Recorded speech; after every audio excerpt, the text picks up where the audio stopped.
Welcome to அகி class room. இன்றைக்கி என்ன பார்க்க போகிறோம்னா தேர்ட் ஸ்டாண்டர்ட் தமிழ் ஒர்க் புக்கோட ஆன்சர்ஸ் யூனிட் 2க்கு பார்க்க போகிறோம்.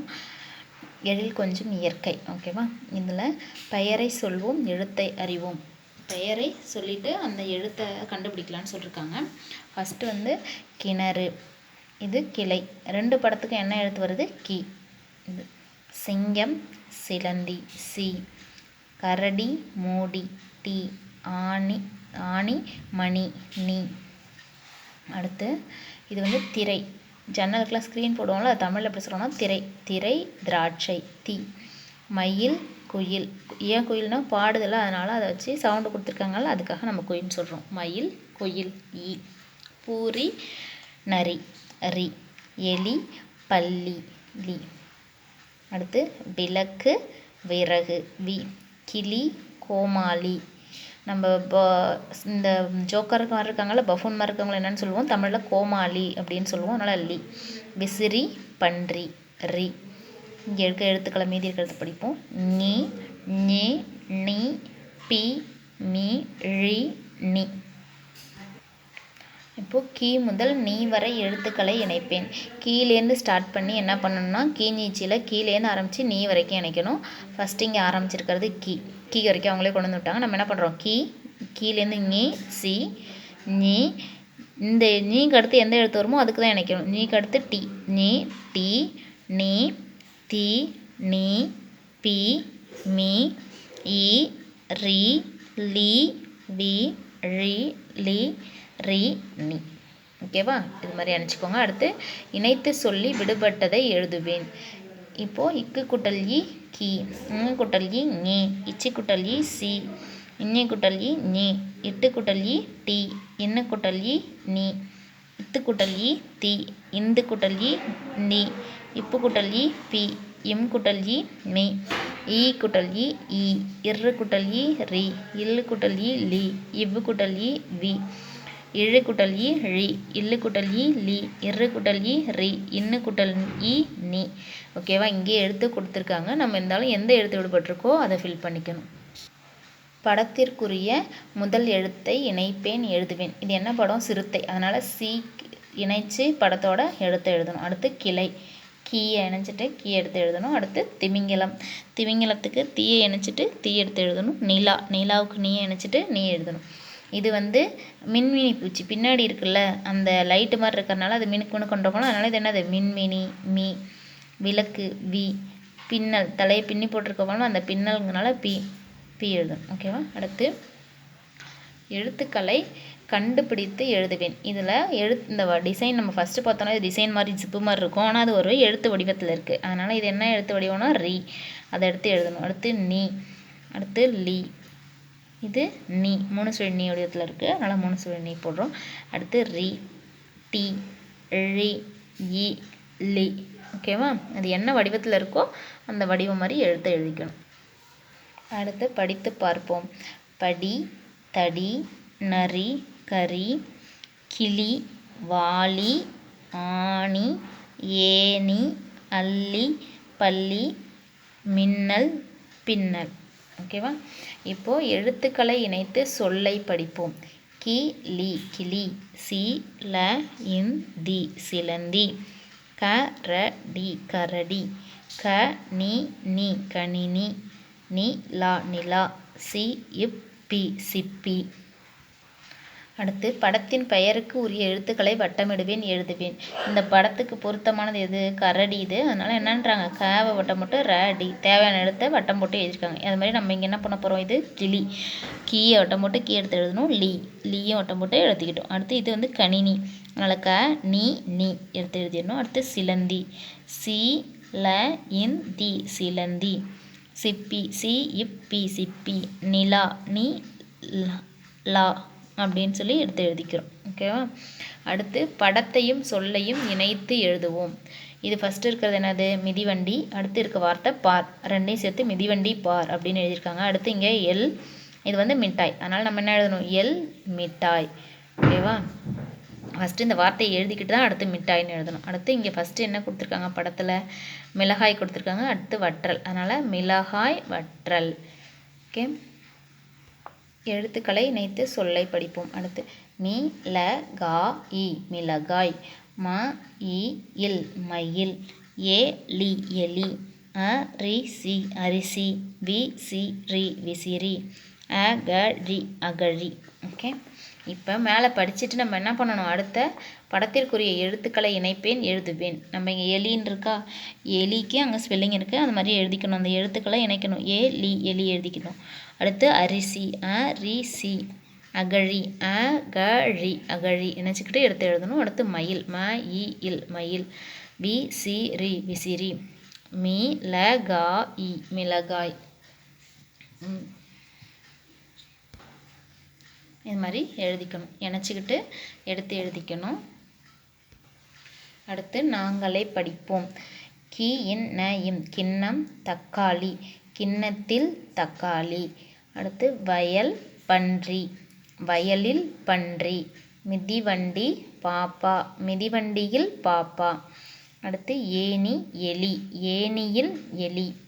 நாற்காலி உண்டியல், நாற்காலியில் உண்டியல். அடுத்து ஒரே இணை எழுத்தை கொண்ட சொற்களை இணைப்போம். இங்கே இஞ்சின்னு வந்ததுன்னா அந்த இஞ்சி எங்கே இருக்குது, இங்கே இஞ்சி கஞ்சி, அதை இணைச்சிக்கணும். அடுத்து நன்றி பன்றி, தங்கம் சிங்கம், கம்பி இம்பி. இந்த இணை எழுத்துக்கள் இங்கே இஞ்சுக்கு ஜி வந்திருக்குன்னா அதே மாதிரி இஞ்சி ஜி இங்கே இருக்கிறத இணைச்சிக்கணும். படிப்போம் எழுதுவோம். இதை ஃபஸ்ட்டு வந்து எழுத்துக்களை படிக்கணும். கி நீ சி நீ டி நீ தி நீ பி மீ இ ரி லி வி ழி லி ரி நி. ஓகேவா. அடுத்து கிளிஞ்சல், சிரி, மிதிவண்டி, நிழல், ஆணி, பின்னல், பயிர், அல்லி, விழி, பனிக்கட்டி, காய்கறி, பப்பாளி. ஓகேவா. அடுத்து நாங்களே படிப்போம் விடையளிப்போம். உருவம், உருவத்தில் சிறியது, சிறியது, உழைப்பு, சிறந்தது, இனிப்பு, தின்பது, வரிசை, செல்வது. இப்போ இங்கே வார்த்தைகளை மட்டும் கொடுத்துருக்காங்க, இங்கே சொற்றொடராக கொடுத்துருக்காங்க. உருவத்தில் சிறியது, உழைப்பில் சிறந்தது, இனிப்பை தின்பது, வரிசையாக செல்வது, 6 கால்களை கொண்டது. அது என்ன? உருவத்தில் சின்னதாக இருக்கும், உழைக்கும், நல்லா இனிப்பை சாப்பிடும், வரிசையாக போகும். நமக்கு மற்றதெல்லாம் தெரியலனாலும் இனிப்பை சாப்பிட்றது, நம்ம இனிப்பு வீட்டில் சக்கரை வச்சா என்ன வந்துடும், வெளில சக்கரை கொஞ்சமாக வச்சு பார்த்திங்கன்னா என்ன உடனே வந்துடும், எறும்பு. எறும்பு எப்படி போகும், வரிசையாக போகும். அப்போ அதை வச்சு நம்ம என்ன பண்ணலாம், எறும்புன்னு கண்டுபிடிக்கலாம். இங்கே இருக்கிற ஆப்ஷனில் பார்த்தா தேனி, எறும்பு, கரடின்னு இருக்குது. கரடி நம்ம வரிசையாக போகிறத நம்ம பார்த்ததில்ல. தேனி கூட்டமாக இருக்கும், வரிசையாக போகிறதுனா எறும்பு தான். அதனால் இங்கே நம்ம என்னென்ன எழுதிக்கிறோம், எறும்புன்னு போட்டுக்கிறோம். நம்ம கண்டுபிடிச்சதை என்ன பண்ணணும், இங்கே வண்ணமிடணும். ஓகேவா. நம்ம என்ன கண்டுபிடிச்சோம், எறும்பு அப்படின்னு கண்டுபிடிச்சிருக்கோம். இங்கே இந்த படத்துலையும் பாருங்கள், அவங்க சொன்ன மாதிரி 6 கால்களை கொண்டதுன்னா 6 கால்கள் இருக்கா, அதனால் இதுதான் சரி. நாங்களே படிப்போம் விடையளிப்போம்.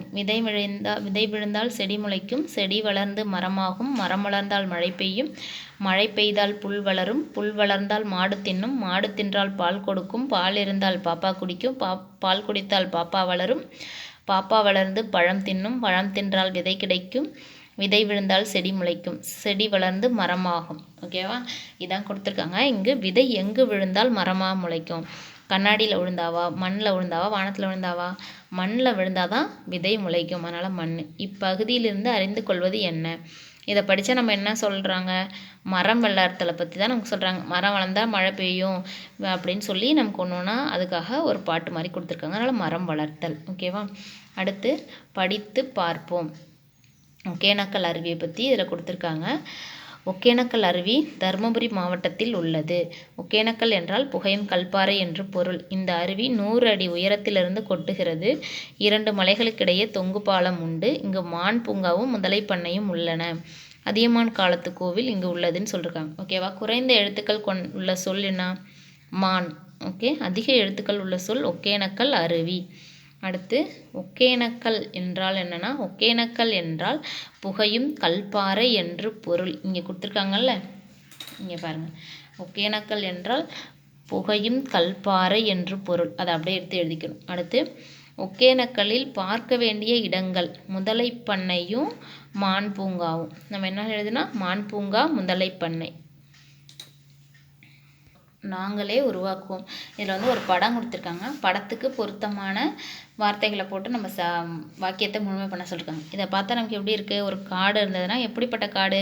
பெரிய காடுன்னாலும் எழுதிக்கலாம், அழகான காடு இருந்தது. இது எப்படி இருக்குது? பார்க்கவே அழகாக இருக்காதுன்னு நம்ம என்ன எழுதிக்கிட்டோம்? அழகான காடு இருந்தது. காட்டில் டேஷ் டேஷ் மகிழ்ச்சியாக இருந்தன. காட்டில் என்ன இருக்கும்? விலங்குகள், பறவைகள் இருக்கும். அதனால் நம்ம எழுதிக்கிறோம். அது மட்டும் இல்லாமல் இங்கே பின்னாடி அடுத்த லைனில் என்ன கொடுத்துருக்காங்க? ஒரு நாள் பறவைகளும் விலங்குகளும் கொடுத்துருக்காங்களா? அதனால் நம்ம என்ன பண்ணலாம்? காட்டில் பறவைகளும் விலங்குகளும் மகிழ்ச்சியாக இருந்தன அப்படின்னு எழுதிக்கிறோம். ஓகேவா? அடுத்த லைன், ஒரு நாள் பறவைகளும் விலங்குகளும் டேஷ் அருகில் கூடின. எதுக்கு அடியில் கூடி இருக்குங்க? குளத்தின் அருகில். அதனால் குளத்தின் அருகில் எழுதிக்கிட்டோம். அடுத்து, ஒரு நரி பாட்டு பாடியது, இன்னொரு நரி தாளம் போட்டது. போட்டதுன்னு இருக்கா? மேளம் கொட்டியதுன்னா நம்ம மேளம்னு எழுதலாம். இங்கே போட்டதுன்னு இருக்கிறதுனால தாளம். என்ன பண்ணுறோம்? தாளம் போட்டது. ஓகேவா? இங்கே தாளம் தானே போடுது, அதனால் தாளம் போட்டதுன்னு எழுதிக்கிட்டோம். அடுத்து, யானை தண்ணீரை தெளித்தது. யானை என்ன பண்ணுச்சு? தண்ணீரை தெளித்தது. தண்ணி தெளிக்குது, அதனால் தண்ணீரை தெளித்தது. குரங்கு மரத்தில் தாவியது. குரங்கு என்ன பண்ணுச்சு? மரத்தில் தாவிச்சு. அதனால் நம்ம என்ன பண்ணுறோம்? குரங்கு மரத்தில் தாவியது அப்படின்னு எழுதுகிறோம். அடுத்து, கரடி மரத்தில் ஊஞ்சல் ஆடியது. கரடி எப்படி என்ன பண்ணதுன்னா, இங்கே பாருங்கள், மரத்தில் ஊஞ்சல் ஆடுத கரடி. அதனால் நம்ம என்ன பண்ணுறோம்? கரடி மரத்தில் ஊஞ்சல் ஆடியது அப்படின்னு எழுதுகிறோம். அடுத்து, மீன்கள் குளத்தில் துள்ளின. மீன்கள் குளத்தில் துள்ளி துள்ளி குதிக்குது, அதனால் மீன்கள் குளத்தில் துள்ளின. அனைவரும் விளையாடி மகிழ்ந்தனர். அவ்வளோதான். படிப்பேன், விடையளிப்பேன். ஓகேவா? இங்கே மேலே எப்படி எழுதியிருக்காங்கன்னு பார்த்துட்டு நம்மளும் அதே மாதிரி என்ன பண்ணணும்? திரும்ப சேர்த்து எழுதணும். விழி குட்டல் அசைத்து அப்படிங்கிறத அது அவங்க என்ன எழுதியிருக்காங்க? விழி அசைத்துன்னு எழுதியிருக்காங்களா? நம்மளும் அப்போ என்ன பண்ணணும்? பாதை குட்டல் அமைத்துக்கு பாதை அமைத்து, பாதை எழுதி போட்டு மையத்து, பாதை அமைத்து. ஓகேவா? பாதை அமைத்து அப்படின்னு எழுதணும். கொஞ்சம் சின்னதாக எழுதிக்கோங்க. அடுத்து, மென்மலர் அப்படிங்கிறத மென்மை குட்டல் மலர் அப்படின்னு பிரிச்சிருக்காங்களா? நம்ம இப்போ என்ன எழுதணும்? வெண்புகைய வெண்மை குட்டல் புகை அப்படின்னு சொல்லி எழுதலாம் பிரித்து. ஓகேவா? அடுத்து, ஒகேனக்கல் அருவியின் உயரம் முன்னாடி நம்ம படித்தோம் 100 அடி. 100 அடி உயரத்துலேருந்து கொட்டுதுன்னு போட்டதுனால நம்ம என்ன பண்ணுறோம்? 100 அடின்னு போட்டுக்கிறோம். அடுத்து, ஒகேனக்கலில் 2 மலைகளுக்கிடையே தொங்கு பாலம் இருந்துச்சு. ஒகேனக்கல்லில் எந்த 2 மலைகளுக்கிடையே எவ்வளோ இருந்துச்சு? தொங்கு பாலம் இருந்துச்சு. அடுத்து, படித்தல் படிக்கட்டு. இதை படித்து பார்த்து ஒரு நிமிஷத்தில் உங்களால் எவ்வளோ படிக்க முடியுதோ அந்த நம்பர் எழுதணும். நாள் 13 முடிஞ்சதுனால 13 போட்டிருக்கோம். ஓகேவா? நான் இதையும் படிப்பேன், டிக் குறியிடுவேன். இதை எப்படி படிக்கணும்னா இந்த பக்கத்துலேருந்து படிச்சுட்டு போகணும். ஓகேவா? இவ் வி ட இத் தி இர் கு அவ்விடத்திற்கு, ஏ த இன் எதன், மூ ல இம் மூலம், ப ய ந இம் பயணம், சே இ தி இர் க இல் பயணம் செய்தீர்கள். அவ்விடத்திற்கு எதன் மூலம் பயணம் செய்தீர்கள். ஓகேவா? இந்த பக்கத்துலேயே நம்ம யூஸ்வலாக படிப்போம். இது இப்படி திருப்பி கொடுத்துருக்கறதுனால நம்ம கண்ணாடியில் பார்க்குற எழுத்து மாதிரி கொடுத்துருக்கறனால நம்ம இப்படி படிக்கணும். ஓகே? சிந்திப்போம், விடையளிப்போம். ஓகேவா? இதில் பொருந்தாத கூற்று யாருடையது? தேர்ந்தெடுத்து எழுதுக அப்படின்னு சொல்லியிருக்காங்க.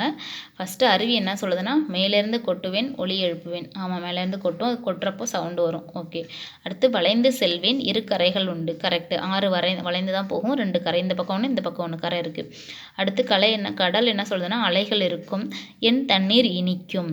கடல் அலைகள் இருக்கும், சரி. ஆனால் என் தண்ணீர் இனிக்கும். இனிக்காது. கடல் தண்ணீர் உப்பாக இருக்கும், அதனால் உவர்க்கும். இதுதான் தப்பு. ஓகேவா? அப்போது இந்த பொருந்தாத கூற்று யாருடையதுன்னா கடலுடையது தான். ஏன்னா அது தண்ணீர் இனிக்கும்னு சொன்னதுனால அது பொருந்தாத கூற்று. ஓகேவா? அடுத்து, விடை தேடவா விளையாடவா? ஒரு எழுத்தை நிரப்பி சொற்களை உருவாக்கி எழுதுக. அதாவது இந்த இடத்துல ஒரே ஒரு எழுத்தை மட்டும் நம்ம நிரப்பி என்ன பண்ணலாம்? சொற்களை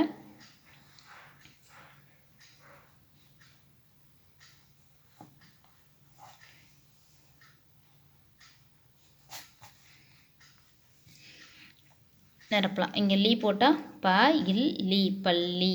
அடுத்து, அ இல் லீ அல்லி. ஏ லீ சேர்த்து எலின்னு எழுதிக்கிறோம். ஓகேவா? அடுத்து இங்கே இல்லு சேர்த்தா வ ய இல் வயல், மூ ய இல் முயல், பூ ய இல் புயல் அப்படின்னு எழுதுகிறோம். அடுத்து இங்கே மீ சேர்த்து மின்னல், மிட்டாய், மிதிவண்டி அப்படின்னு எழுதுகிறோம். இங்கே கீ சேர்த்து கிளி, கிண்ணம், கிளிஞ்சல் அப்படின்னு எழுதிக்கிறோம். ஓகேவா? அடுத்து, ஒரே எழுத்தை கொண்டு நிரப்புக. ஒரே எழுத்து இங்கே எல்லா டேஷ்லேயும் ஒரே ஒரு எழுத்து தான் இணைப்பணும். அது என்ன எழுத்து நிரப்பலாம் அப்படின்னு சொல்லி ஒவ்வொரு வார்த்தையாக என்ன பண்ணலாம், நீங்கள் இணைச்சி எழுத்து ஃபிக்ஸ் பண்ணி பார்த்துட்டு அதில் எந்த எழுத்து வரும்னு சொல்லி நம்ம என்ன கண்டுபிடிச்சோன்னா அதை வச்சு நம்ம எழுதிக்கலாம். இப்போ நமக்கு அது தெரியல, என்ன எழுத்துன்னு தெரியாது இல்லையா ஃபஸ்ட்டு. அதனால் நம்ம என்ன பண்ணுவோம், ஃபஸ்ட்டு இங்கே பூ இருக்குது, அது என்னன்னு தெரியல அந்த வார்த்தை. அடுத்து வளர்ந்தா மாடு தின்னும். மாடு தின்றது என்ன தின்னும், புல் தின்னும். அப்போ இங்கே இல்லு போட்டோன்னா ஒவ்வொன்றிலையும் இல்லு போட்டு பாருங்கள். புல் வளர்ந்தால் மாடு தின்றால் பால் கொடுக்கும். சரியாக வருதா? அதனால் நம்ம என்ன பண்ணிக்கிறோம், இல் போட்டுக்கிறோம். ஓகே. அடுத்து ஒரே சொல்லை கொண்டு நிரப்புக. டேஷ் என்றால் புகையும் கல்பாறை என்று பொருள். நம்ம முன்னாடியே படித்தோம். புகையும் கல்பாறைங்கிறது எதுக்கு, ஒகேனக்கல் தான் புகையும் கல்பாறை என்று பொருள். அதனால் ஒகேனக்கல்.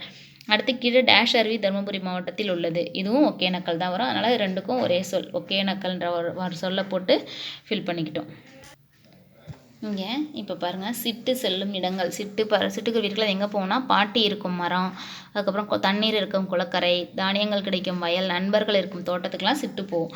இப்போ நம்ம எங்கெங்கெல்லாம் போவோம்னு சொல்லி நம்ம எழுதலாம். நம்ம எங்கே போகிறோம்னு சொல்லி நம்ம எங்கே வேணாலும் நம்ம எழுதிக்கலாம். ஃபஸ்ட்டு எனது பள்ளி, நம்ம எல்லாமே பள்ளிக்கூடத்துக்கு வரனால எனது பள்ளி. விளையாட்டு மைதானத்துக்கு போவோம், அதனால் விளையாட்டு மைதானம். அடுத்து அத்தை இருக்கும் வீடு, அத்தை வீடு இல்லை மாமா வீடு, அண்ணன், எது வேணாலும் எழுதிக்கலாம். அடுத்து தண்ணீர் இருக்கும் குளக்கரை, தானியங்கள் கிடைக்கும் வயலுக்கு நம்மளும் போவோம். அடுத்து நண்பர்கள் இருக்கும் தோட்டத்துக்கும் நம்ம போவோம். சரியா? அடுத்து நானே செய்வேன். படத்திற்குரிய சொல்லை வட்டமிடுக. இந்த படத்துக்கு என்ன சொல் வரும், இது என்னது, சிங்கம். அதனால் சிங்கம்ங்கிற வார்த்தையை வட்டம் போட்டுறோம். அடுத்து தக்காளியை வட்டமிடுறோம். விசிறியை வட்டம் போட்டுக்கிறோம். அடுத்து முறைப்படுத்தி எழுதணும். இங்கே எழுத்துக்களை மாறி மாறி இருக்கும், அதை முறைப்படுத்தி சொல்ல ஆக்கணும். ஏரி, கடல்.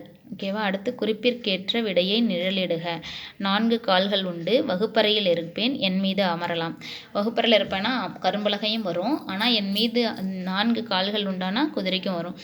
என் மீது அமரலாம் அப்படின்னா வகுப்பறையில் இருக்கும், உட்கார்றது என்னது, நாற்காலி. அதனால் நாற்காலியை ஷேட் பண்ணுறோம். படங்களை இணைத்து சொல்லை எழுதுக. இது முதல்ல இருக்கிறது தேன், அதனால் தேன் கூடு சேர்த்து தேன் கூடு. அடுத்து கோழி முட்டை, கடல் குதிரை அப்படின்னு சொல்லி இந்த படங்களை இணைச்சி நம்ம என்ன எழுதிக்கலாம், இது தேன் கூடு, கோழி முட்டை, கடல் குதிரை அப்படின்னு எழுதிக்கிறோம். அடுத்து சரியான தொடர் எது, நிழலிடுக. சரியான தொடர் எதுன்னு நம்ம படித்து பார்த்து எழுதணும். ஓகேவா? மழையில் உள்ள அருவி, மலையில் உள்ள அருவி. மழையில் இருக்காத அருவி மலையில் தான் இருக்கணும், அதனால் மலையில் உள்ள அருவி தான் சரி. அடுத்து பரிசலில் கரைக்கு வந்தோம், இந்த கரைக்கு போடணும். பரிசலில் கரைக்கு வந்தோம்.